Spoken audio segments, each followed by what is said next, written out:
Hello and welcome to interest.co.nz. I'm Gareth Vaughan with another of our double shot interviews, and I'm joined by Michael Parker today. Now, we do these double shot interviews with CEOs and politicians and people who we think have got something interesting to say, and Michael certainly falls into the latter category. We're here primarily to discuss his book, which is called The Pine Tree Paradox: Why Creating the New Zealand We All Dream Of Requires a Great University.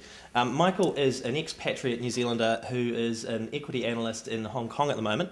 Welcome to interest.co.nz. Thank you very much. And thanks for coming in. My pleasure. Now, look, I guess the initial question when you see the title of your book is, what is the New Zealand you dream of, and what is the problem that you want to fix? Sure. I mean, I think that a little background or backstory. I left New Zealand about 12 years ago and come back every year or so. And there seems to be tremendous consensus in New Zealand about what the New Zealand we all want, or the society we want to create, looks like. Egalitarian, democratic, green, liberal, meritocracy, a couple of weeks at the beach every summer. The problem with that, and wealthy, the problem with that dream is that if you look at OECD statistics in terms of GDP per capita, the country has been on a steady downward slide since the 1950s. You can make an argument at the difference between being 8th in the world and 12th in the world is really about cultural preference, but the difference between 8th in the world and 20-something in the world starts to impact life expectancy, quality of life, infant mortality. Now, the core issues that really matter and start to have an influence on whether that Kiwi dream is actually possible. So I make the argument that since we live in a society where there is really broad agreement in terms of what we want the country to look like, it then should be relatively simple to set some long-term goals in terms of how we get back to a level of prosperity, broad-based prosperity, that will drive the Kiwi dream.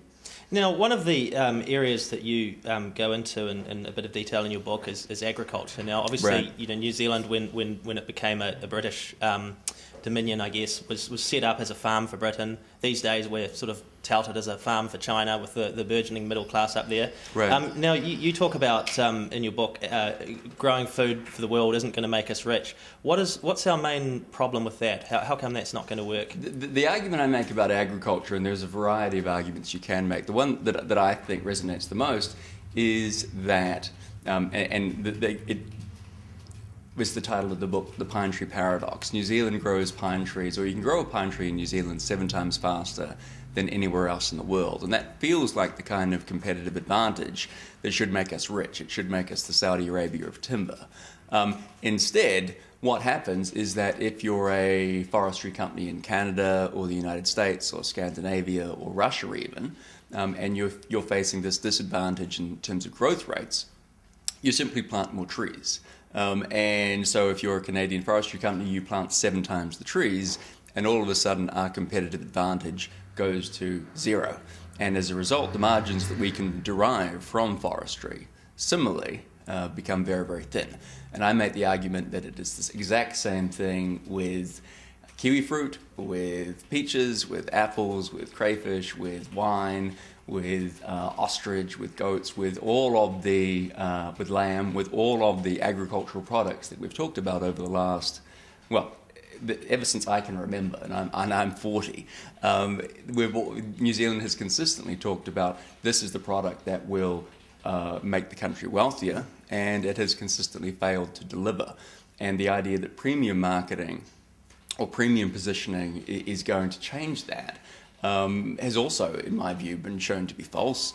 We've been arguing this line for a long time, and fundamentally that comes down to, even if you position a product as being better, if you can grow a great peach in Cromwell, you can grow an equally good one in California, or for that matter in Chile. So you're now competing in terms of what's your premium. You're competing with a Chilean orchardist, and the Made in New Zealand sticker might get you a premium, but it's not going to get you much.